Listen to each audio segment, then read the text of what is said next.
ഈ ദുനിയാവിൽ വിട പറഞ്ഞു പോകുന്ന സമയത്ത് ഇഷ്ടപ്പെട്ട നല്ല രൂപത്തിലുള്ള അള്ളാഹുവിന് ഇഷ്ടപ്പെട്ട രൂപത്തിലുള്ള ഒരു മരണത്തിന് വേണ്ടി സന്നദ്ധരാകുന്ന രൂപത്തിൽ എല്ലാ നിലക്കുമുള്ള വിശുദ്ധമായ ജീവിതം നമുക്കെല്ലാം അള്ളാഹു സുബ്ഹാനഹു വ തആല നൽകി അനുഗ്രഹിക്കുമാറാകട്ടെ. ജൂൺ 3 നമ്മുടെ കേരളത്തിൻ്റെ വിദ്യാലയങ്ങളൊക്കെ തുറന്ന് പ്രവർത്തനം ആരംഭിക്കാനിരിക്കാം. നല്ല സ്കൂളുകളും ക്യാമ്പസുകളൊക്കെ നോക്കി മക്കളെ ഉയർന്ന പഠനത്തിലും നിലവാരത്തിലും എത്തിക്കണമെന്ന അതിയായ ആഗ്രഹത്തിൽ നെട്ടോട്ടത്തിലാണ് രക്ഷിതാക്കൾ. എല്ലാത്തിൻ്റെയും ഒടുവിൽ അവസാനം നമ്മൾ രക്ഷിതാക്കളോട് ചോദിക്കുകയാണ്, എന്തിനാണ് ഇത്ര ഭദ്രപ്പാടെന്ന് ചോദിച്ചാൽ അവർക്ക് പറയാനുണ്ട്, മക്കളുടെ നല്ലൊരു ഭാവിക്ക് വേണ്ടിയാണ്. ഈ നല്ല ഭാവി കൊണ്ട് അവർ ഉദ്ദേശിക്കുന്നത് പലപ്പോഴും 90% ആളുകളും ഉദ്ദേശിക്കുന്നത് നല്ല സർട്ടിഫിക്കറ്റ്, നല്ല ബിരുദം, നല്ല സാലറി, നല്ല വരുമാനം. ഇതാണ് നമ്മൾ ഉദ്ദേശിക്കുന്ന നല്ല ഭാവി എങ്കിൽ നമ്മൾ വലിയൊരു പരാജയത്തെ കാത്തിരിക്കണം. ഏത് കോഴ്സാവട്ടെ, ഏത് വിദ്യാലയമാകട്ടെ, ഏത് സ്ഥാപനമാവട്ടെ, ധാർമ്മികമായ മൂല്യങ്ങൾ നഷ്ടപ്പെട്ട ഒരു കുട്ടിക്ക് ഭാവിയില്ല. അത്തരം ആളുകൾ എത്ര വലിയ കൂമ്പാരക്കണക്കിന് ബിരുദങ്ങളുമായി നടന്നു വന്നാലും നാട്ടിലെ അരാജകത്വത്തിൻ്റെ ജീർണതകളുടെ വക്താക്കളായി മാറുന്ന ഒരുപാട് വിദ്യാസമ്പന്നന്മാരെ നമ്മൾ ഇന്ന് കാണുകയാണ്.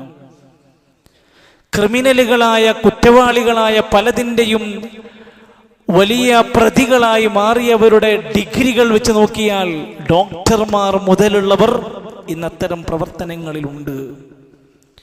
ഇവിടെയാണ് നമ്മൾ അറിയേണ്ടത്, ഇസ്ലാം അറിയാനും പഠിക്കാനും വിദ്യാസമ്പന്നരാവാനും നല്ല മുസ്ലിം സമുദായത്തെ പ്രത്യേകിച്ച് ആ നന്മയിലേക്ക് ഏറ്റവും അധികം ഉന്നിട്ട് വരേണ്ടവർ അവരാണെന്ന് ബോധ്യപ്പെടുത്തുന്ന രൂപത്തിൽ വിശുദ്ധ ഖുർആനിന്റെ 1-ാമത്തെ ആയത്ത് അവരെ പഠിപ്പിക്കുന്നു. നീ വായിക്കണം, നീ പഠിക്കണം. ആദ്യമായി ഹിറാ ഗുഹയിൽ ഇറങ്ങി ജിബ്രീൽ അലൈഹിസ്സലാത്തു വസ്സലാം ഖുർആനിന്റെ 1-ാമത്തെ വാചകം കൊണ്ടുവരുന്നത് ഇഖ്റാ ബിസ്മി റബ്ബിക്കല്ലദീ ഖലഖ് ഖലഖൽ ഇൻസാന മിൻ അലഖ് ഇഖ്റാ വറബ്ബുക്കൽ അക്രമുല്ലദീ അല്ലമ ബിൽ ഖലം അല്ലമൽ ഇൻസാന മാ ലം യഅലം. ആദ്യം ഇറങ്ങിയ 5 ആയത്തുകളിൽ 2 തവണയാണ് ഇഖ്റ ഇഖ്റ എന്ന് വീണ്ടും വീണ്ടും അള്ളാഹു ആവർത്തിച്ച് ഓർമ്മപ്പെടുത്തുന്നത്. വായിക്കുക. മുസ്ലിമിന് ഒരിക്കലും അറിവിന്റെ പഠനത്തിന്റെ കാര്യത്തിൽ പിന്നോട്ട് പോകാൻ കഴിയില്ലെന്നാണ് പറയുന്നത്. വായനയെയും പഠനത്തെയും ഇസ്ലാം അങ്ങേയറ്റം പ്രോത്സാഹിപ്പിച്ചു എന്നതിന്റെ വ്യക്തമായ തെളിവാണിത്. എന്ന് മാത്രമല്ല, മനുഷ്യന്മാരുടെ കൂട്ടത്തിൽ അറിവുള്ളവരും ഉണ്ട്, അറിവ് ഇല്ലാത്തവരുമുണ്ട്. എന്നിട്ട് ഖുർആൻ ഈ 2 തരക്കാരെ വേർതിരിച്ചൊരു ചോദ്യം ചോദിക്കുന്നുണ്ട് സൂറത്തു സുമറിലൂടെ. കുൽ നബിയെ ചോദിക്ക്, ഹൽ യസ്തവിൽ ലദീന യഅലമൂൻ, അറിവുള്ളവർ സമന്മാരാകുമോ, വല്ലദീന ലാ യഅലമൂൻ, അറിവില്ലാത്തവരോടൊപ്പം 2 കൂട്ടരും ഒരിക്കലും ഒരുപോലെയാകുമോ നബിയെ? ചോദിക്കണം നിങ്ങൾ. ഓരോ കാര്യത്തെയും വ്യവച്ഛേദിച്ച് അറിഞ്ഞ് പഠിച്ച് മനസ്സിലാക്കി ഉൾക്കൊണ്ട് ജീവിക്കുന്ന ഒരു മനുഷ്യനും ഒന്നും പഠിക്കാതെ അറിയാതെ ഒരു ഹവക്കനുസരിച്ച് ജീവിക്കുന്നവനും ഒരുപോലെയല്ല. ഇന്നമാ യതദക്കറു ഉലുൽ അൽബാബ്, തീർച്ചയായും ഉറ്റാലോചിക്കുന്നത് ബുദ്ധിമാന്മാരാണ്, ബുദ്ധി കൊടുത്ത് ചിന്തിക്കുന്നവരാണ്, കാര്യങ്ങളെ ചിന്തിച്ച് വ്യവച്ഛേദിച്ച് മനസ്സിലാക്കുന്ന സ്വഭാവമുള്ളവർ. അങ്ങനെയായി മാറാൻ നിങ്ങൾ ശ്രമിക്കണമെന്നാണ് നമ്മളെ പ്രേരിപ്പിക്കുന്നത് വിശുദ്ധ ഖുർആൻ. ധാരാളക്കണക്കിന് സന്ദർഭങ്ങളിൽ നമ്മളോട് അത്തരം കാര്യങ്ങളൊക്കെ പറയുമ്പോഴും വീണ്ടും അള്ളാന്റെ ഖുർആൻ പറയുന്നുണ്ട്, എന്ന് വെച്ചാൽ നിങ്ങളെല്ലാവരും ഖുർആൻ മാത്രം പഠിച്ചാൽ മതി, ഹദീസ് മാത്രം പഠിച്ചാൽ മതി. മറ്റു കോഴ്സുകളൊന്നും നിങ്ങൾ പഠിക്കാൻ പാടില്ല എന്നൊന്നും ഇസ്ലാം എവിടെയും പറഞ്ഞില്ല. ഭൗതികമായ ഏത് ദറജയിലും ഏറ്റവും വലിയ ദറജകളിലുമൊക്കെ എത്താൻ നമുക്ക് പറ്റും, അനുവദിച്ചിട്ടുണ്ട്. ഹലാലായ ഏതേത് മാർഗത്തിലുള്ള ഭൗതികമായ സാഹചര്യങ്ങൾ നമുക്ക് പറ്റും, ഉപയോഗിക്കണം. വലാ തൻസ നസീബക മിനദ് ദുനിയാ, ദുനിയാവിന്റെ ഓഹരി നീ മറന്നു പോകണ്ട. നിനക്ക് പറ്റാവുന്ന അനുവദിച്ച മേഖലകളൊക്കെ നീ കൈകാര്യം ചെയ്തോ. നമുക്ക് ഏത് കോളേജിലും ഏത് കോഴ്സിലും ഒക്കെ നമുക്ക് പഠിക്കാം. എൻ്റെ ദീനിന് എതിരാകരുത്. ആ ജോലിയിലൂടെ എനിക്ക് കിട്ടുന്ന വരുമാനം ഹറാമാകരുത്. ഞാൻ ആ ജോലി ചെയ്യുന്നതിലൂടെ ഒരു ഹറാമിന് പ്രോത്സാഹനമാകരുത്. അത്തരത്തിലുള്ള കാര്യങ്ങളൊക്കെ നല്ലവണ്ണം ആലോചിച്ച് രക്ഷിതാക്കളും കുടുംബവും ആലോചിച്ച് അറിവുള്ളവരോട് ചോദിച്ചു മനസ്സിലാക്കിയിട്ട് വേണം അതൊക്കെ പഠിക്കാനെന്ന് മാത്രം.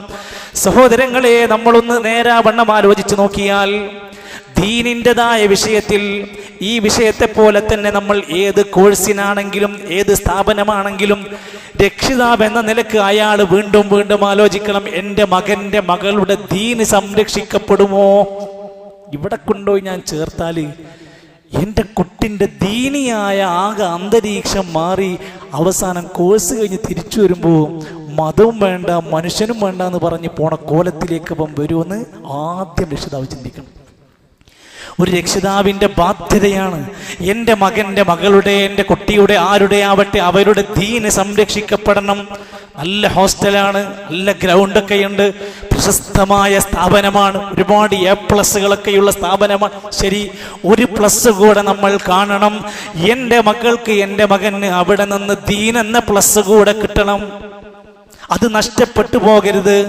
രക്ഷിതാവ് എന്ന നിലക്ക് നമ്മുടെ മനസ്സിലുണ്ടാകണം, വമൽ ഹയാത്തുദ് ദുനിയാ ഇല്ലാ ലഅബുൻ വലഹവ്. തീർച്ചയായും ഈ ദുനിയാവ് ചില കളികളും വിനോദങ്ങളുമാണ്. ഇതൊക്കെ അവസാനിക്കും, ഇതൊക്കെ പെട്ടെന്ന് തീരും. ഇവിടുത്തെ സർട്ടിഫിക്കറ്റും ഇവിടുത്തെ ബിരുദങ്ങളും സാലറിയും ഒക്കെ ഏത് സമയത്തും എപ്പോഴും നഷ്ടപ്പെടാവുന്ന സാധനമാണ്. ഇതിനേക്കാൾ വലിയ മുന്തിയ ഒരു ലോകം വരാനുണ്ട്. അതാണ് നമുക്ക് പ്രസക്തമായത്. വലദ്ദാറുൽ ആഖിറതു ഖൈറുൽ ലില്ലദീന യത്തഖൂൻ. ഒന്നും വിശദീകരിക്കുന്നില്ല, പെട്ടെന്ന് നിങ്ങൾക്ക് മനസ്സിലാക്കാവുന്ന സിമ്പിളായ കാര്യങ്ങൾ തന്നെയാണ്. പരലോകാണ് വലുത്, അവിടെ രക്ഷപ്പെടലാണ് വിജയം. തഖ്വ പാലിക്കുന്ന ആളുകളെ ഖൈറായ ലോകം ആ പാരത്രികമായ സുഖാനുഭവങ്ങളുടെ സ്വർഗത്തിലാണ്. അതുകൊണ്ട് അത് നഷ്ടപ്പെടാതെ ഉള്ളതായിരിക്കണം നമ്മുടെ അറിവും പഠനവുമൊക്കെ. റസൂൽ സല്ലല്ലാഹു അലൈഹി വസല്ലമയോട് അള്ളാഹുവിൻ്റെ ഖുർആൻ എനിക്കധികം നൽകണേ എനിക്കധികം നൽകണേ എന്ന് പറയാൻ പറഞ്ഞത് ഇൽമാണ്, അറിവാണ്. വഖുർ റബ്ബി സിദ്നി ഇൽമാ. സൂറത്ത് ത്വാഹയിലൂടെ നാം പഠിച്ചവരാണ്. നബിയെ നിങ്ങൾ പറയണം, പ്രാർത്ഥിക്കണം, റബ്ബി എൻ്റെ റബ്ബേ സിദ്നി ഇൽമാ, എനിക്ക് ഇൽമ് അധികരിപ്പിച്ചു നൽകണേ. ഇൽമുള്ളയാൾക്ക് സമ്പത്ത് കിട്ടിയാൽ കാര്യമുണ്ട്. ഇൽമുള്ളയാൾക്ക് അറിവ് കിട്ടിയിട്ട് ആ അറിവ് കൊണ്ട് ഒരുപാട് മേഖലയിൽ കൈവച്ചാൽ അയാൾക്ക് വലിയ നല്ല നേട്ടങ്ങൾ ഉണ്ടാക്കാൻ സാധിക്കുന്നുണ്ട്. എന്നാൽ ആ ഇൽമാണ് നമ്മൾ ഏറ്റവും അധികം പ്രാർത്ഥിക്കുന്നതോടൊപ്പം തന്നെ യാതൊരു ഉപകാരവുമില്ലാതെ തനിക്കുപകാരമല്ല, കുടുംബത്തിനുപകാരമല്ല, നാട്ടുകാർക്ക് ഉപകാരമല്ല, ഭയങ്കര ഇൽമുള്ളവനാണ്, കാര്യമില്ല. റസൂലുള്ളാഹി സ്വല്ലല്ലാഹു അലൈഹി വസല്ലമ തങ്ങൾ പഠിപ്പിക്കുകയാണ്, 4 കാര്യങ്ങളിൽ നിന്ന് നബി തങ്ങൾ ദുആ ചെയ്ത് കാവല് ചോദിക്കുന്നു. ഇങ്ങനെ സംഭവിക്കാതിരിക്കാൻ വേണ്ടി പ്രവാചകൻ കാവല് ചോദിക്കുകയാണ്. അല്ലാഹുമ്മ ഇന്നി അഊദു ബിക മിൻ ഇൽമിൻ ലാ യൻഫഅ. 1, അല്ലാഹുവേ ഉപകാരമില്ലാത്ത ഇൽമിൽ നിന്ന് ഞാൻ നിന്നോട് കാവല് ചോദിക്കുന്നു. ഒരു ഉപകാരവുമില്ലാത്ത, ദുനിയാവും ആഖിറവും കിട്ടാത്ത, ഒരു ഫലവും ലഭിക്കാത്ത അറിവുകളിൽ നിന്ന് ഞാൻ നിന്നോട് കാവല് ചോദിക്കുന്നു. അതെനിക്കുണ്ടാവരുത്. 2, വമിൻ ഖൽബിൻ ലാ യഖ്ശ. അല്ലാഹുവേ നിന്നെ പേടിക്കാത്ത, ഭയപ്പെടാത്ത, കീഴ്പ്പെടാത്ത, വിനയപ്പെടാത്ത കൽബിന്റെ അവസ്ഥയിൽ നിന്ന് ഞാൻ കാവല് ചോദിക്കുന്നു. കൽബുണ്ട്, പടച്ചോനെ പേടില്ല. എനിക്ക് ആ അവസ്ഥയുണ്ടാക്കരുത് റബ്ബേ. 3 വമിൻ നഫ്സില്ലാ തശ്ബ, എത്ര കിട്ടിയാലും എത്ര ലഭിച്ചാലും മതിയാവാത്ത, നിറയാത്ത, തൃപ്തനാവാത്ത ആളുടെ മാനസികാവസ്ഥയിൽ നിന്ന് എന്ത് കിട്ടിയാലും അയാൾ സാറ്റിസ്ഫൈഡ് അല്ല, എത്ര കിട്ടിയാലും അയാൾ മതിയാകുന്നില്ല. അങ്ങനത്തെ അവസ്ഥയിൽ നിന്ന് എൻ്റെ കാവൽ എനിക്ക് നൽകണം റബ്ബേ. 4 വമിൻ ദുആഇല്ലാ യുസ്മഅ, എത്ര പ്രാർത്ഥിച്ചാലും ഉത്തരം കിട്ടാത്ത പ്രാർത്ഥനകളിൽ നിന്ന് ഞാൻ കാവൽ ചോദിക്കുന്നു. ആദ്യം പറഞ്ഞത് ഉപകാരമില്ലാത്ത ഇൽമ എനിക്ക് തരരുത് പടച്ചോനെ. ഓരോ ദിവസത്തിലും നമ്മൾ അങ്ങനെ ചിന്തിക്കണം, എനിക്ക് എന്ന് ഒരുപാട് അറിവ് ലഭിക്കണം, എനിക്ക് ഉപകാരമുണ്ടാകണമെന്ന്. മദ്രസ സംവിധാനങ്ങൾ എന്തിനാണ്? ദീന് പഠിക്കാൻ വേണ്ടിയിട്ടുള്ളതാണ്, ഉപകാരമുള്ള ഇൽമ കിട്ടാൻ വേണ്ടിയിട്ടാണ്. CRE സംവിധാനങ്ങൾ എന്തിനാ? കേരളത്തിൻ്റെ ആയിരക്കണക്കിന് പ്രദേശങ്ങളിൽ എന്തിനാണ് ഇത് നൽകുന്നത്? ആ മക്കൾക്ക് ദീനിയായ തിരിച്ചറിവുണ്ടാക്കാനാണ്. മറ്റാരും കൊടുക്കാത്തത് കൊടുക്കാൻ തന്നെയാണ്. അറബി കോളേജ് സംവിധാനങ്ങൾ എന്തിനാണ്? ഹിഫ്ള് കോളേജുകൾ എന്തിനാണ്? അള്ളാഹുവിനെ കുറിച്ചുള്ള ഇൽമും യഥാർത്ഥ ഉപകാരമുള്ള അറിവും ഉണ്ടാക്കാനാണ്. ആ അറിവ് ഒരാൾക്ക് ലഭിച്ചാൽ 5 പ്രധാനപ്പെട്ട ഗുണങ്ങൾ ആ വ്യക്തിക്ക് ലഭിക്കും. മതപരമായി നല്ല വിവരം ഒരാൾക്ക് കിട്ടിയാൽ 5 പ്രധാന നേട്ടങ്ങൾ ലഭിക്കും. 1, പ്രവാചകന്മാരുടെ അനന്തരാവകാശികളാകുന്നത് ഇൽമുള്ളവരാണ്. പൈസക്കാരല്ല, രാഷ്ട്രീയക്കാരല്ല, അധികാരികളല്ല, ഇൽമുള്ളവർക്കാണ്. പ്രവാചകന്മാരുടെ അനന്തരാവകാശികൾ ഉലമാക്കന്മാരാണ്. ഇന്നൽ ഉലമാ വറസത്തുൽ അംബിയാ, അംബിയാക്കന്മാരുടെ അനന്തരാവകാശികൾ പണ്ഡിതന്മാരാണ്, അറിവുള്ളവരാണ്. ആകെ മോഹിക്കണം, ആർക്കും പറ്റും, ഏത് പ്രായക്കാരനും പറ്റും. 2, അല്ലാഹു തആല അവൻ ഉദ്ദേശിക്കുന്നവർക്കാണ് അത് കൊടുക്കുക. യുഅ്തൽ ഹിക്മത മയ്യശാ, അല്ലാഹു ഉദ്ദേശിക്കുന്നവർക്ക് മാത്രം ലഭിക്കുന്നതാണ് ഹിക്മത്ത്, വിജ്ഞാനം. ഒരാൾക്കത് ലഭിക്കാന്ന് പറഞ്ഞാൽ അള്ളാന്റെ വല്ലാത്തൊരു ഹിക്മത്ത് മശീഅത്താണ് കിട്ടിയിരിക്കുന്നത്. 3, ആർക്കെങ്കിലും അത്തരത്തിൽ മതപരമായ നല്ല വിജ്ഞാനങ്ങൾ കിട്ടിയാൽ അവന് ലഭിക്കുന്നത് ധാരാളം ഖൈർ കിട്ടിയവനാണ്. ومن يؤت الحكمة فقد أوتي خيرا كثيرا, ആർക്കെങ്കിലും വിജ്ഞാനം കിട്ടിക്കഴിഞ്ഞാൽ അവന് ധാരാളം ഖൈറാണ് ലഭിക്കുന്നത്. ഇതൊക്കെ ഒരു വാപ്പാന്റെ ഉമ്മാന്റെ മനസ്സിന്റെ ഉള്ളിൽ മുളപൊട്ടേണ്ട സംഭവങ്ങളാണ്. എത്ര വഅദ് കേട്ടാലും എത്ര ഖുതുബ കേട്ടാലും തലക്ക് കയറാത്ത ആളുകളുണ്ടെങ്കിൽ അള്ളാന്റെ കലാമാണ് സംസാരിക്കുന്നത്. നിങ്ങളുടെ മക്കൾക്ക് നല്ല ഇൽമു കൊടുത്ത് ഏത് കോഴ്സ് അവൻ പഠിക്കട്ടെ, ദീന് കൈവിട്ടു പോകരുത്. ഇപ്പൊ ചില മക്കളും തന്നെ അത്തരം സ്ഥാപനങ്ങളിലും സംവിധാനങ്ങളിലൊക്കെ എത്തിയിട്ട് പോലും അതിനേക്കാൾ അവർക്കിഷ്ടം ദുനിയവിയായ പല കാര്യങ്ങളോടുമായി മാറുമ്പോൾ അവർ സ്വയം ചിന്തിക്കണം, പടച്ചവൻ ഇത്രയും വലിയ ഖൈറിൽ എനിക്ക് ലഭിച്ചിട്ട് ഞാൻ അതിനേക്കാൾ ഏറ്റവും നിലവാരം താഴ്ന്നതിനെ പറ്റിയിട്ടാണോ ചിന്തിക്കുന്നത്?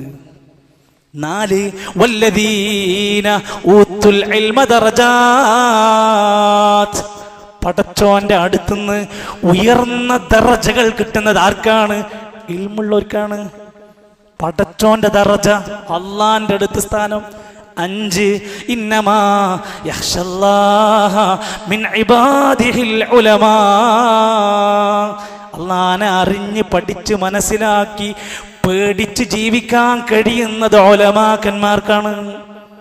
ശരിക്കും പഠിച്ച് മനസ്സിലാക്കിയിട്ട് അതിനെ കണ്ടറിഞ്ഞ് ജീവിക്കാൻ കഴിയുന്നത് ഉലമാക്കന്മാർക്കാണ്. അതുകൊണ്ടാണ് അവര് അമ്പിയാക്കന്മാരുടെ അനന്തരാവകാശികളാണ് എന്ന് പറഞ്ഞത്.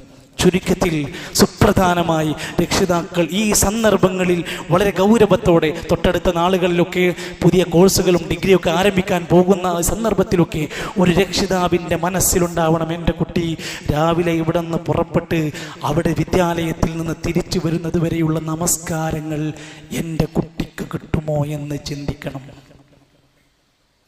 എത്ര പേരുണ്ട് അങ്ങനെ ചിന്തിക്കുന്നവർ?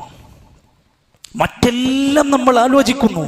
സ്വലാത്തുൽ ജമാഅ, പ്രായപൂർത്തിയെത്തിയ വകതിരിവുള്ള മനുഷ്യർക്ക് ജമാഅത്ത് നമസ്കാരത്തിന്റെ പ്രാധാന്യം പറയേണ്ടതില്ലല്ലോ. ആ ജമാഅത്തായ അതല്ലെങ്കിൽ നിസ്കരിക്കാനുള്ള സൗകര്യമുള്ള സ്ഥാപനമാണോ എന്ന് ആലോചിക്കണം. ജുമുഅക്ക് പോകാൻ സമ്മതിക്കാത്ത വിദ്യാലയങ്ങളിൽ എത്രയോ മുസ്ലിം കുട്ടികൾ പഠിക്കുന്നുണ്ട്. അവിടുത്തെ സ്ഥാപനത്തിൻ്റെ അവിടുത്തെ നിയമങ്ങളിൽ പോലും ചിലരൊക്കെ പരസ്യമായി പറയുന്നവർ പോലുണ്ട്. അതൊന്നും കോളേജ് അനുവദിക്കുന്നതല്ല. പിന്നെയും അവിടെ പോയി അഡ്മിഷൻ കിട്ടുമോ എന്ന് തിരയുന്നവർ എന്ത് മോഹിച്ചാണ് അവിടെ എത്തപ്പെടുന്നത്? ബഹിഷ്കരിക്കണം. ആര്? ഈ സമുദായം ബഹിഷ്കരിക്കണം. എന്റെ പ്രിയപ്പെട്ടവരെ, എൻ്റെ കുട്ടിയുടെ സ്വലാത്തുൽ ജമാഅയും എൻ്റെ കുട്ടിയുടെ ജുമുഅയും നഷ്ടപ്പെടാത്തതായിരിക്കണം അവർ പഠിക്കുന്ന സ്ഥാപനം. അതോടൊപ്പം തന്നെ അവൻ ആലോചിക്കുന്നത്, അല്ലെങ്കിൽ അത്തരം നമ്മുടെ മക്കളെ കൊണ്ടുപോയി ചേർത്തുന്ന സ്ഥാപനങ്ങളിലെ വേഷവിധാനങ്ങൾ ഇസ്ലാമിനെ നിരക്കാത്ത ഒരു സ്ഥാപനമാണെങ്കിൽ ഇല്ല, നമുക്കവിടെ മറ്റൊന്നും മോഹിക്കാനില്ല. ഒരു പുരുഷൻ ഒരു ആൺകുട്ടിയുടെ വസ്ത്രത്തിൽ റസൂൽ സല്ലല്ലാഹു അലൈഹി വസല്ലം പറഞ്ഞു, യൂണിഫോം ഏത് കളറാവട്ടെ, മാസ്ഫല മിനൽ കഅബൈനി ഫഫിന്നാർ, നെരിയാണിക്ക് താഴെയായി ധരിക്കുന്ന വസ്ത്രം നരകത്തിലാണ്. അവന്റെ അതിർത്തി നിശ്ചയിച്ചിട്ടുണ്ട്. അത് ഇനി ഏത് നടന്മാർ ഏത് നടിമാരി എന്തൊക്കെ കോലം കൊണ്ട് വന്നാലും ഒരു പുരുഷന്റെ ഇസ്ലാമിക യൂണിഫോമിറ്റി അവിടെ പറയുകയാണ്. ഒരു പെണ്ണ് മറക്കാൻ പറ്റുന്നിടത്തോളം മറക്കലാണ് അവരുടെ ഇസ്ലാമിക മര്യാദ. അവർക്കൊരു പക്ഷേ സ്ഥാപനത്തിനൊരു യൂണിഫോം ഉണ്ടാകാം. സഹോദരങ്ങളെ, തലമുടി മറക്കാത്ത, കഴുത്ത് മറക്കാത്ത, മാറു മറക്കാത്ത, കാലു മറക്കാത്ത ആയിരക്കണക്കിന് മക്കളാണ് സ്കൂളിൽ നിന്ന് പുറത്തിറങ്ങി വരുന്നത്. കാണുന്നുണ്ട് നമ്മൾ. ആരാണവർ? നമ്മുടെ വീട്ടിൽ നിന്ന് പഠിക്കാൻ പോകുന്നവരാണ്, നമ്മുടെ മക്കളാണവർ. ചില രക്ഷിതാക്കളൊക്കെ വല്ലാതെ ആശങ്കപ്പെടുകയാണ്. നമ്മളിങ്ങനെ ആലോചിച്ച് നോക്കുമ്പോൾ എന്താണ് ഇതിന് പരിഹാരം? നോക്കൂ നിങ്ങൾ, മദ്രസയിലേക്ക് നിഖാബ് ധരിച്ച് കണ്ണ് മാത്രം പുറത്ത് കാണിച്ച് കയ്യിൽ സോക്സ് ധരിച്ച് മദ്രസയിൽ പോകുന്ന മക്കളുണ്ട്. എന്നാൽ അതേ മക്കൾ വിദ്യാലയങ്ങളിലേക്ക്, സ്കൂളിലേക്ക് പോകുന്നത് ഒരു ഷാള് പോലും ധരിക്കാതെയാണ്. ഒരു താൽക്കാലിക മദ്രസന്റെ യൂണിഫോം അല്ല നമുക്ക് വേണ്ടത്. നമ്മൾ ധൈര്യസമേതം ആലോചിക്കണം. ശരിയായ രൂപത്തിൽ ഏറ്റവും മാന്യമായ വേഷവിധാനം സ്വീകരിക്കുന്നവരായി മാറേണ്ടതുണ്ട്. തലമുടി വെട്ടുന്ന നമ്മുടെ മക്കൾ ധരിക്കുന്ന അവരുടെ മുടി വെട്ടുന്ന സിസ്റ്റത്തിൽ നാട്ടുകാർക്കിടയിൽ, അല്ലെങ്കിൽ ഇപ്പോൾ സമൂഹത്തിൽ ട്രെൻഡായി മാറുന്ന തലവെട്ടുന്ന പല രൂപത്തിലുള്ള മുടിവെട്ടുകാരുണ്ട്. നമ്മൾ എന്ത് ചെയ്യേണ്ടത്? നമുക്ക് ഇസ്ലാം ഒരു മുടിവെട്ട് പഠിപ്പിച്ചു തന്നിട്ടുണ്ട്. ബാർബർമാരൊക്കെ നല്ലോണം ശ്രദ്ധിക്കുക. ഒരു അളവോളം അവരുടെ നിർബന്ധിത സാഹചര്യത്തിൽ ഏത് മോഡലാ വേണ്ടതെന്ന് അങ്ങോട്ട് ചോദിച്ച് പറ്റാവുന്ന മോഡൽ ചൂണ്ടിക്കാണിച്ചു കൊടുത്ത് വെട്ടിക്കൊടുക്കുന്നവരൊക്കെ ഒരു പാപഭാരം അയാൾ കൂടെ ഏറ്റെടുക്കേണ്ടി വരുമെന്നുള്ളത് ചിന്തിക്കുക. അതേപോലെ രക്ഷിതാക്കളെ, നമ്മുടെ മക്കളുടേത് ജൂതന്റെ മുടിവെട്ടായി മാറരുത്, സിനിമാ നടന്റെ മുടിവെട്ടായി മാറരുത്. ഏതെങ്കിലും ഇസ്ലാം വിരോധിച്ച മുടിക്കെട്ടുകളുമായി നമ്മുടെ കുട്ടി 24 മണിക്കൂർ അള്ളാഹുവിന്റെ ശാപത്തിനിരയാകുന്ന ഒരു മകനായി മകളായി മാറാതിരിക്കണം. ഗൗരവത്തോടെ കാണേണ്ടതുണ്ട്. നല്ല കൂട്ടുകാരെ നമ്മുടെ കുട്ടികൾക്ക് ലഭിക്കണം. അത് വലിയ മികച്ച അവരുടെ നിലവാരത്തിലെത്താൻ, നമ്മുടെ മക്കൾ നന്നാകാനുള്ള നല്ലൊരു ശതമാനമാണ് നമ്മുടെ ഫ്രണ്ട്സാണ്, കുട്ടികളുടെ കൂട്ടുകാരാണ്. അവർ ആരാണെന്നിരിക്കും അവരുടെ ഭാവി നിശ്ചയിക്കുന്ന കാര്യങ്ങളിൽ.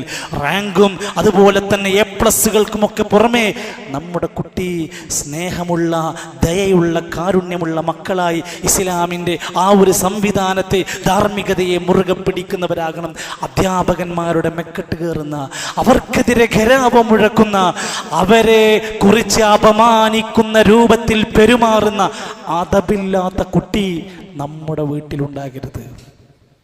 ഞാൻ അധ്യാപകനായതുകൊണ്ട് പറയല്ല, പക്ഷേ കണ്ടുകൊണ്ടിരിക്കുന്ന പല സാഹചര്യങ്ങളിലും എത്രയോ ആളുകൾ യാതൊരു കൂസലുമില്ലാതെ പച്ചയായ തെറിയഭിഷേകങ്ങൾ തൻ്റെ അധ്യാപകനെതിരെ ഒരു സമരമുറയുടെ ഭാഗമായൊക്കെ പറഞ്ഞുകൊണ്ടിരിക്കുമ്പോൾ ആ മനുഷ്യൻ്റെ മുഖത്ത് നോക്കിയാണ് ഇയാൾ ഒരുപാട് നേരം അറിവ് പഠിക്കുന്നത് എന്ന ബോധം നഷ്ടപ്പെടുന്നവർ. അതമില്ലാത്തവരായി നമ്മുടെ മാറരുത്. നമ്മൾ പറഞ്ഞേക്കുന്ന സ്ഥാപനങ്ങളുടെ ചുറ്റുവട്ടത്ത് ലഹരി റാക്കറ്റുകൾ വലവിരിച്ചിട്ടുണ്ട്. നിങ്ങൾ വാർത്താമാധ്യമങ്ങൾ ശ്രദ്ധിക്കൂ. പുതിയ വിദ്യാലയങ്ങൾ തുറന്ന് പ്രവർത്തനം ആരംഭിക്കുന്ന ദിവസം മുതൽ കർമ്മോത്സുകരായി അവർ നമുക്കിടയിലൂടെ വിലസിക്കൊണ്ടിരിക്കുന്നുണ്ട്. നമ്മളെല്ലാവരും ഒറ്റക്കെട്ടാവണം. ആരെയും പഴിചാരാനില്ല. ഞാനും നിങ്ങളുമാണ് ഉത്തരവാദികൾ. അത്തരം ആളുകളെ വിലങ്ങിടാൻ വേണ്ടതുപോലെ നമ്മൾ ഒത്തൊരുമിച്ചുകൊണ്ട് സമൂഹത്തിൽ എല്ലാവരും ഇറങ്ങേണ്ടതുണ്ട്. ലിബറലിസത്തിന്റെ വക്താക്കൾ സർവ്വസ്വാതന്ത്ര്യവാദത്തിൻ്റെതായ കുത്തഴിഞ്ഞ ജീവിതത്തിന് വേണ്ടി വാദിച്ചു കൊണ്ടിരിക്കുന്നവരുണ്ട്, അക്രമ രാഷ്ട്രീയത്തിന്റെ ആളുകളുണ്ട്, മതനിരാസത്തിന്റെ ആളുകളുണ്ട്, സെക്സ് റാക്കറ്റുകൾ വിലസിക്കൊണ്ടിരിക്കുന്നുണ്ട്. ഇതിന്റെ ഇടയിലാണ് എൻ്റെയും നിങ്ങളുടെയും മക്കൾ കുടുംബത്തിൽ നിന്ന് പുറത്തിറങ്ങി പോകുന്നത് എന്ന ബോധം നമുക്കുണ്ടാവണം. ഞാൻ ഇത്രയും പറഞ്ഞത്, ഒരു രക്ഷിതാവെന്ന നിലയിൽ നമ്മൾ നമ്മുടെ ഉത്തരവാദിത്വം നിർവഹിച്ചില്ല എങ്കിൽ, നമ്മൾ അവർക്ക് കൊടുക്കേണ്ടുന്നത് കൊടുത്തില്ല എങ്കിൽ, നാളെ പരലോകത്ത് വന്നു കഴിഞ്ഞാൽ അല്ലാഹുവിൻ്റെ ഖുർആൻ പറയുന്നുണ്ട്, കാഫിരീങ്ങളായ ആളുകളുടെ അവസ്ഥ പറയുന്നുണ്ട്.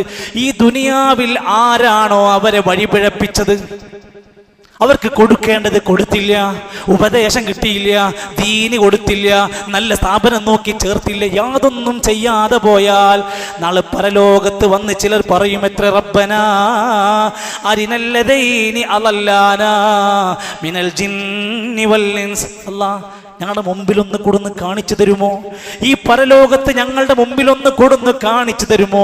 ജിന്ന് വർഗത്തിലും ഇൻസ് വർഗത്തിലും ഞങ്ങളെ പിഴപ്പിച്ച വഴിതെറ്റിച്ച ആരാണെങ്കിൽ അവരെ ഒന്ന് കൊണ്ടുവന്ന് തരുമോ?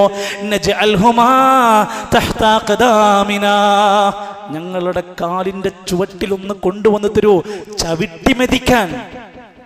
ഞങ്ങളെ ഈ കോലത്തിലേക്ക് എത്തിച്ചത് അവരാണ്, ഞങ്ങളെ പിഴപ്പിച്ചത് അവരാണ് എന്ന് പറഞ്ഞ് നമുക്ക് നേരെ വിരൽ ചൂണ്ടുന്നൊരു മകൻ, നമുക്ക് നേരെ വിരൽ ചൂണ്ടുന്നൊരു മകളുണ്ടെങ്കിൽ നാളെ നമ്മുടെ വിലാപം എത്രയെന്ന് ആലോചിച്ച് നോക്കൂ. നജഅൽഹുമാ തഹത അഖ്ദാമിനാ ലിയകൂനാ മിനൽ അസ്ഫലീൻ. ഏറ്റവും അധമന്മാരിൽ അധമന്മാരാക്കി അവരെ തരം താഴ്ത്താൻ ഞങ്ങളുടെ കാൽച്ചുവട്ടിലേക്കൊന്ന് വെച്ച് തരുമോ അല്ലാ എന്ന് അവർ പറയുന്ന ഒരു രംഗം നമ്മുടെ മേർക്ക് വരാതിരിക്കാൻ ഒരു രക്ഷിതാവ്, ഒരു ബാപ്പ, ഒരു ഉമ്മ തൻ്റെ കൃത്യമായ ചുമതലാബോധത്തോടെ ഉത്തരവാദിത്വത്തോടെ ഈ കാര്യത്തിൽ ശ്രദ്ധയുണ്ടാകണമെന്നാണ് സൂചിപ്പിക്കാനുള്ളത്. ധാരാളം അറിവ് നേടി ദീനിനും അതുപോലെ തന്നെ നാടിനും നമ്മുടെ മഹല്ലുകൾക്കൊക്കെ ഉപകരിക്കുന്ന, രാജ്യത്തെ ഉന്നതമായ പദവികൾ കൈവരിക്കാൻ പറ്റുന്ന ധാർമ്മിക മൂല്യങ്ങൾ ഉൾക്കൊള്ളുന്ന നല്ല മക്കളെ അല്ലാഹു നമ്മുടെ സമൂഹത്തിൽ, സമുദായത്തിൽ വളർത്തി അനുഗ്രഹിക്കുമാറാകട്ടെ.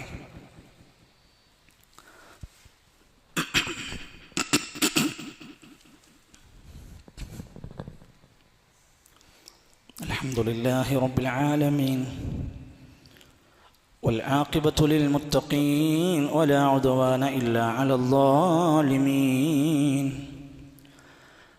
والصلاة والسلام على رسوله الأمين وعلى آله وصحبه أجمعين أيها الإخوة والأخوات أوصيكم وإياي ثانيا بتقوى الله.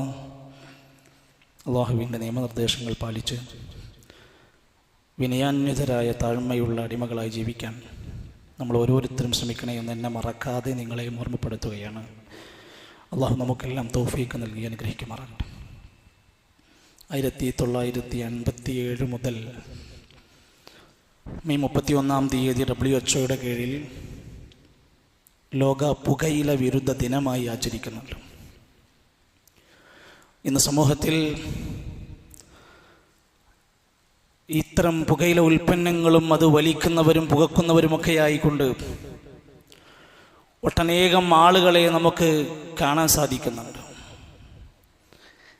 ഏകദേശം 70-ൽ പരം ക്യാൻസർ പരത്തുന്ന രാസവസ്തുക്കൾ അടങ്ങിയ ഈ പുകയില പരസ്യമായി വലിച്ചു നടക്കുന്ന മുസ്ലിങ്ങളെ കാണുമ്പോൾ ഏറെ സങ്കടം തോന്നുകയാണ്. നാട്ടിൽ രോഗികളുടേതായ നോർമലി യാതൊരു കാരണവുമില്ലാതെ എത്രയോ രോഗികൾ ചികിത്സ തേടിക്കൊണ്ടിരിക്കുകയാണ്. ചെമ്പിലോട് പ്രദേശത്തുള്ള മിസ്അബ് എന്ന് പറയുന്ന ഒരു ചെറുപ്പക്കാരൻ, 10ാം ക്ലാസ്സുകാരനാണ്, ബ്രെയിൻ ട്യൂമർ ബാധിച്ച് ചികിത്സയ്ക്ക് വേണ്ടി ഒരുങ്ങുകയാണ്. 8 ലക്ഷം രൂപ വേണമെന്നും അതിൻ്റെ ധനസമാഹരണം നടന്നുകൊണ്ടിരിക്കുകയാണ്. സാന്ദർഭികമായി ഉറപ്പെടുത്തുക. ഇത്തരത്തിലുള്ള രോഗങ്ങളൊക്കെ ഒരു ഭാഗത്ത് പടരുമ്പോൾ രോഗം വരുമെന്ന് ഉറപ്പുള്ള സാധനങ്ങളെ വേടിച്ചു കൊണ്ടുപോയി ഉപയോഗിക്കുന്ന മനുഷ്യർ അറിയുമോ? വേൾഡ് ഹെൽത്ത് ഓർഗനൈസേഷൻ ലോകത്തിന് നൽകുന്ന ഒരു കണക്കുണ്ട്. ഒരു വർഷത്തിൽ ശരാശരി 6 ദശലക്ഷം മരണങ്ങൾ പുകയില ഉൽപ്പന്നങ്ങൾ കാരണം കൊണ്ടാണ്. ഇതിനേക്കാൾ വലിയ വിപത്തിനി എന്ത് സൂചിപ്പിക്കാനുണ്ട്? ലോകത്ത് തടയാൻ പറ്റുന്ന മരണകാരണങ്ങളിൽ ഒന്നാമത്തേത് ലഹരിയാണ്. തടയാൻ പറ്റാവുന്നതാണ്. സഹോദരങ്ങളെ, ഹൃദയാഘാതം സംഭവിക്കുന്നു, മസ്തിഷ്കാഘാതം സംഭവിക്കുന്നു, DPC എന്ന മാരകമായ അസുഖം ബാധിക്കുന്നു, എംഫിസെമ ക്യാൻസറിന്റെ വിവിധങ്ങളായ ഇനങ്ങൾ ബാധിക്കുന്നു. ഇതെല്ലാം ഉണ്ടായിരിക്കെ സ്വന്തമായി അത് വലിക്കുന്നു എന്ന് മാത്രമല്ല, നിരപരാധികളായ രോഗികൾ അല്ലെങ്കിൽ രോഗികളെ ഉണ്ടാക്കുന്ന പുക കൊടുത്തുകൊണ്ട് ഇവൻ ചെയ്യുന്ന ക്രൂരതയെ നമ്മൾ എന്താ തിരിച്ചറിയാത്തത്? കൊലപാതകത്തെ പോലെ കാണേണ്ടുന്ന മറ്റുള്ളവരെ കൊന്നൊടുക്കുകയാണ് ഇവൻ. സമ്പത്ത് ഒരു കാരണവുമില്ലാതെ നശിപ്പിച്ചു കളയുകയാണ്. സമയം മുഴുവൻ ഇത്തരം വലിക്കുന്ന അത്രയും മണിക്കൂറുകൾ അല്ലാഹുവിനെ ധിക്കരിക്കുകയാണ്. ഇത് ഇന്നോ ഇന്നലെയോ അല്ല, വിശുദ്ധ ഖുർആൻ പറയുന്നു നമ്മളോട്, മുസ്ലിമീങ്ങളെ നമുക്കത് പറ്റൂല. അള്ളാഹുവിൻ്റെ ഖുർആൻ നമ്മളെ പറയാണ്, നിങ്ങൾക്ക് എന്താ ഹലാല്? നല്ലതായ വിശിഷ്ട ഗുണങ്ങളുള്ള വസ്തുക്കളൊക്കെ നിങ്ങൾക്ക് ഹലാലാണ്. വയുഹർരിമു അലൈഹിമുൽ ഖബായിസ്, മ്ലേച്ഛമായ മോശപ്പെട്ട അപകടകാരികളായ എല്ലാ വസ്തുക്കളും നിങ്ങൾക്ക് ഹറാമാണ്. ഇനി ഓരോന്ന് പേരെടുത്ത് പറയേണ്ട ആവശ്യമില്ല. മ്ലേച്ഛമായ അപകടമുണ്ടാക്കുന്ന എല്ലാ സാധനങ്ങളും നിങ്ങളുടെ മേൽ അല്ലാഹ് ഹറാമാക്കിയതാണ്. വിശുദ്ധ ഖുർആൻ മറ്റൊരിടത്ത് പറഞ്ഞു, വലാ തഖ്തുലൂ അൻഫുസകും, നിങ്ങളെ കൊന്നുകളയരുത്, സ്വന്തത്തിനെ കൊന്നുകളയരുത്. ഇത് സ്വയം കൊല്ലലാണ്. വലാ തുൽഖൂ ബിഐദീകും ഇല തഹ്ലുക, നിങ്ങളുടെ കരങ്ങളെ നാശത്തിലേക്ക് കൊണ്ടുപോകരുത്, അറിഞ്ഞുകൊണ്ട് നാശം വേടിച്ചു വരുത്തരുത്. ഇത്തരം ആളുകൾ സമൂഹത്തിൽ ഇടപഴകുമ്പോൾ അവരുടെ വായയിൽ നിന്ന് വരുന്ന ദുർഗന്ധം പോലും എത്ര പ്രയാസമാണ്.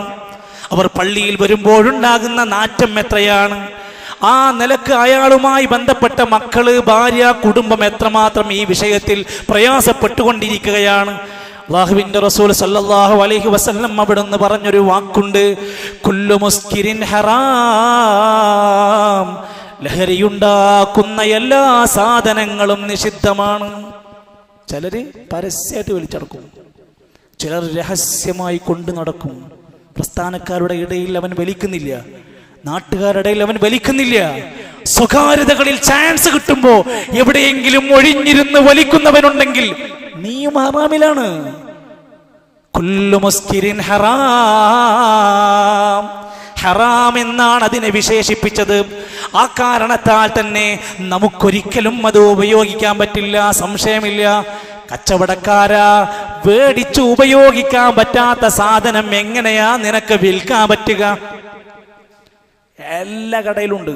ചെറിയ പെട്ടിപ്പേടിക മുതൽ ഇതിൻ്റെ ലാഭം കൊണ്ട് ജീവിക്കുന്നവരെ നീ വിചാരിക്കുന്നുണ്ടോ നീ സുഖിക്കുകയാണെന്ന്? ഈ നാട്ടിൽ ഏറ്റവും അധികം ക്യാൻസർ പരത്തുന്ന കച്ചവടക്കാരൻ നീയാണ്. സംശയിക്കേണ്ട, നീ വേറെ ആളെ ചുകണ്ടല്ല, നീ തന്നെയാണ്. കാരണം ഇത് ക്യാൻസറിന് കാരണമാണെന്ന് എഴുതി വെച്ച സാധനം നീ നിയമലംഘനങ്ങൾക്കപ്പുറത്ത് വിറ്റുകൊണ്ടിരിക്കുമ്പോൾ നിന്റെ മക്കൾക്ക് തിന്നാൻ കൊടുക്കണ പൈസ ഹറാമാണ്. ഞാൻ ആരെയും വേദനിപ്പിക്കാൻ വേണ്ടിയല്ല, ഇതൊരു സത്യമാണ്. കച്ചവടക്കാരെ, നിങ്ങൾ ക്ഷമിക്കണം. ഇന്നു മുതൽ ഒരു തീരുമാനമെടുക്കണം.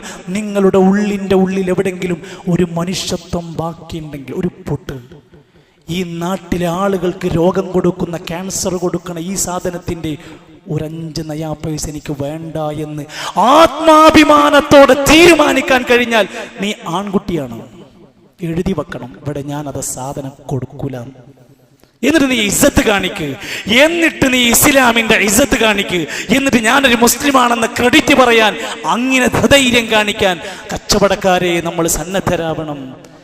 വിലാപങ്ങൾ കൊണ്ട് കാര്യം മാത്രമില്ല എന്നാണ് പറഞ്ഞിരിക്കുന്നത്. അതുകൊണ്ട് ഇത്തരത്തിലുള്ള കാര്യങ്ങളെ നമ്മളൊന്ന് വിലയിരുത്താൻ ഈ സമയം ഉപയോഗപ്പെടുത്തണമെന്നാണ് സൂചിപ്പിക്കാനുള്ളത്. രണ്ടാമത്തെ കാര്യം, ഫലസ്തീനിൽ ഒക്ടോബർ മാസത്തിന് മേലെ ഏകദേശം 8 മാസക്കാലമായി കൂട്ടക്കുരുതി നടക്കുകയാണ്. റഫയിലും അതിർത്തികളിലും വരെ അഭയാർത്ഥി ക്യാമ്പുകളിൽ തീയിട്ട് കത്തിക്കരിഞ്ഞ മൃതശരീരങ്ങൾ കാണാൻ തുടങ്ങി. എത്രയെത്ര മാരകമായ വിപത്തുകൾ ആ പ്രദേശത്തെ വീണ്ടും വീണ്ടും എല്ലാവിധ മനുഷ്യാവകാശങ്ങളും ലംഘിച്ചുകൊണ്ട് ഈ കൂട്ടക്കുരുതി ഇങ്ങനെ നടന്നുകൊണ്ടിരിക്കുമ്പോഴും മനസ്സിൻ്റെ അകത്തുനിന്ന് ഇനിയും പ്രാർത്ഥനകളില്ലാതെ പോകരുത്. നിലക്കാത്ത പ്രാർത്ഥനകൾ നമ്മുടെ ഓരോരുത്തരുടെയും ജീവിതത്തിൽ ഉണ്ടാവണം. കഴിഞ്ഞ നാളുകളിലായി 36,000-ലധികം വരുന്ന ആളുകൾ മരണപ്പെട്ടു. 82,000-ലധികം ആളുകൾ പരിക്ക് പറ്റിയിട്ടുണ്ട്. ഇന്നും പ്രശ്നം രൂക്ഷമായി കൊണ്ടിരിക്കുകയാണ്. ഫലസ്തീനിൻ്റെ മോചനത്തിന് വേണ്ടി, സുരക്ഷിതമായ നാളേക്ക് വേണ്ടി നമ്മുടെ സ്വകാര്യ പ്രാർത്ഥനകളെ വീണ്ടും വീണ്ടും ഉപയോഗപ്പെടുത്തണമെന്നാണ് സൂചിപ്പിക്കാനുള്ളത്. അല്ലാഹു സുബ്ഹാനഹു വ തആല നമ്മുടെ സഹോദരങ്ങൾക്ക് നിർഭയത്വത്തിൻ്റെ, സമാധാനത്തിൻ്റെ നാളുകൾ നൽകുമാറാകട്ടെ. അല്ലാഹുവേ, ഇസ്ലാമിൻ്റെ ശത്രുക്കൾക്ക് എല്ലാവിധ പരാജയങ്ങളും നീ നൽകണമേ റഹ്മാനെ. അവരെ നീ അല്ലാഹുവേ, അവരുടെ കുതന്ത്രങ്ങളെ നീ നശിപ്പിക്കണമേ റഹ്മാനെ.